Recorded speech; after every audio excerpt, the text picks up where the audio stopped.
Olá galerinha, tudo bem? Professor Bruno Mota do nosso canal Café. Deixa eu pegar aqui, vocês estão servidos. Deixa eu só ajeitar a câmera um pouquinho. E escola, a nossa escola aqui, a nossa escola virtual, nosso canal aqui no YouTube. Espero que todos os meus alunos estejam bem, tá? Se cuidando e possamos dar prosseguimento aos nossos estudos, tá? Hoje é dia 26 de maio, estou olhando aqui no monitor do notebook. Temos mais de 2 meses afastados das nossas aulas presenciais, mas espero que todos estejam se cuidando, pois a garantia da vida é uma prioridade nesse primeiro momento. E lembrá-los, né, se vocês já não ouviram antes, já devem ter ouvido, que durante a trajetória das nossas vidas nós estamos suscetíveis a vários eventos, tá? Inclusive a pandemia. Nunca vivemos isso, mas gerações do passado já viveram, tá? Que possamos crescer aí nesse momento onde toda a nossa rotina foi mudada, tá? Um abraço Wakanda, né? Um abraço Wakanda para vocês. A aula hoje, pessoal, voltada para alunos de Geografia do ensino médio do segundo ano, sobre blocos econômicos, tá, pessoal? Como vai ser essa nossa aula de hoje, tá? Eu não vou citar o nome dos blocos econômicos, é uma aula introdutória, onde nós vamos falar o que são os blocos econômicos, tá? E as suas características, tá? Desde evolutiva, vamos dizer assim, tá? Uma característica que foi evoluindo de acordo com o tipo de bloco. E numa próxima aula, que será postada aqui na semana que vem, falaremos sobre os blocos econômicos existentes, aí os principais blocos econômicos existentes no mundo, tá? Aí já um apanhado mais de cada bloco, tá? Um assunto que precisa ser dividido em 2 aulas. Bem, pessoal, blocos econômicos, tá? Uma coisa é fazer um apanhado histórico. Os blocos econômicos, eles vão surgir num cenário de pós-guerra, tá? Um cenário de globalização.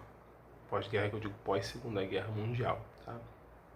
Onde com o processo de globalização, as relações econômicas acabam se intensificando mais e precisa sair das barreiras regionais, das barreiras dos países, tá? Só que comercializar diretamente com um país com outro, muitas das vezes se torna muito caro, devido às taxas, vamos colocar dessa forma, cobradas, tá? Das barreiras, tá? Da credibilidade do país que está dentro do país ou dos países que estão fazendo esse negócio. Então, o que os países resolveram fazer como solução? Criação de blocos econômicos, acordos entre países próximos geograficamente, tá? Isso acontece na América, na Europa, na Ásia, tá? Entre outros lugares. Tá? Então, dito desta forma, podemos dizer que os blocos econômicos são associações criadas entre países para estabelecer entre si relações. Entendido? E eles surgem da competição, a partir da competição dos mercados internacionais, das economias mundiais. Tá? É um surgimento, um reflexo disso. E a partir do momento que surge o primeiro bloco, tá? Os outros acabam surgindo com esta necessidade, tá?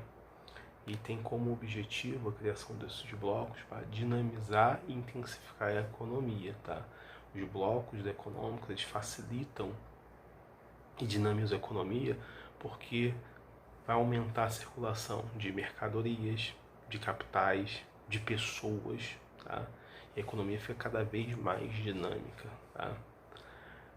A partir desse momento e a cada tempo depois desses blocos, quando esses blocos eles surgem e se desenvolvem, tá?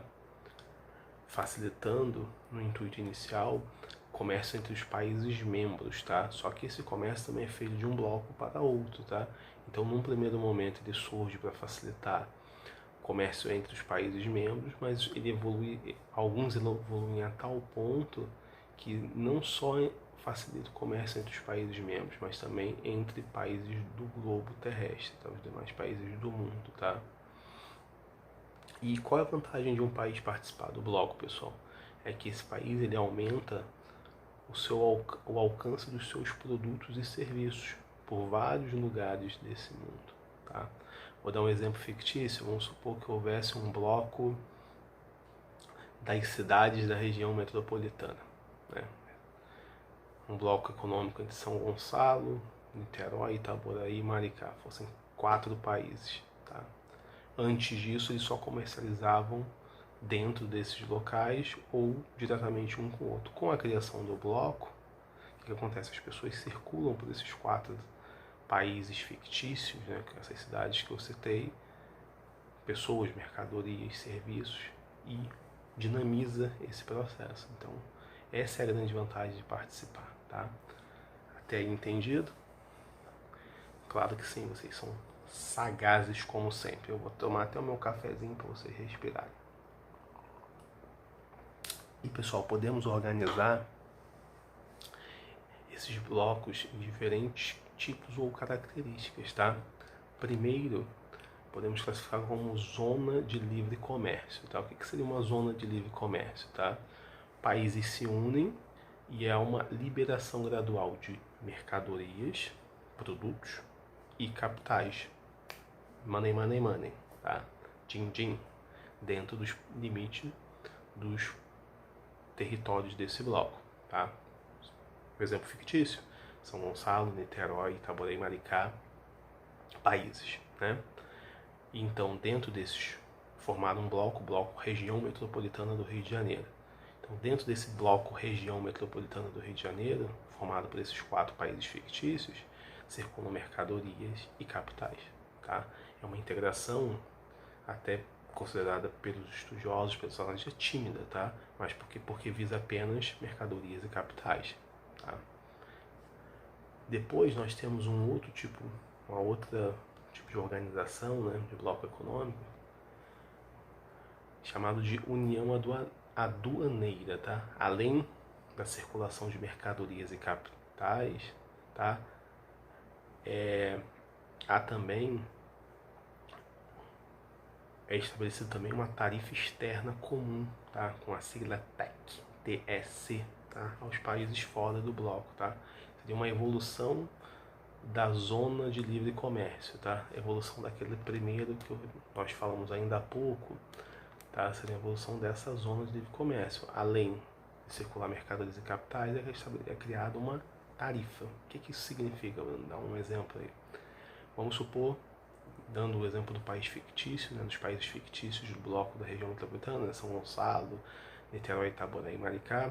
E São Gonçalo faz comércio com a Argentina, tá? Diretamente, sem a interferência do bloco, mas ele faz parte desse bloco. Então, ao fazer comércio com este país, tá, é estabelecido, tá, uma taxa de importação padronizada para os outros 3 membros. No caso, Niterói, Maricá e Itaboraí, tá? Então, apesar de ter uma relação direta entre São Gonçalo, a relação de São Gonçalo e a Argentina, vamos dizer assim, mas esse valor, vamos supor que a taxa de importação beira de 10%, tá? Então, também vai ser transferida essa taxa de 10% para os outros países membros. No caso desses países fictícios, Maricá, Niterói, né, e Itaboraí, tá? Continuando, temos o mercado comum, que é uma integração mais evoluída, tá? Além da questão da zona de livre comércio de mercadorias e capitais e o estabelecimento desse TEC, né, taxa econômica, tá? de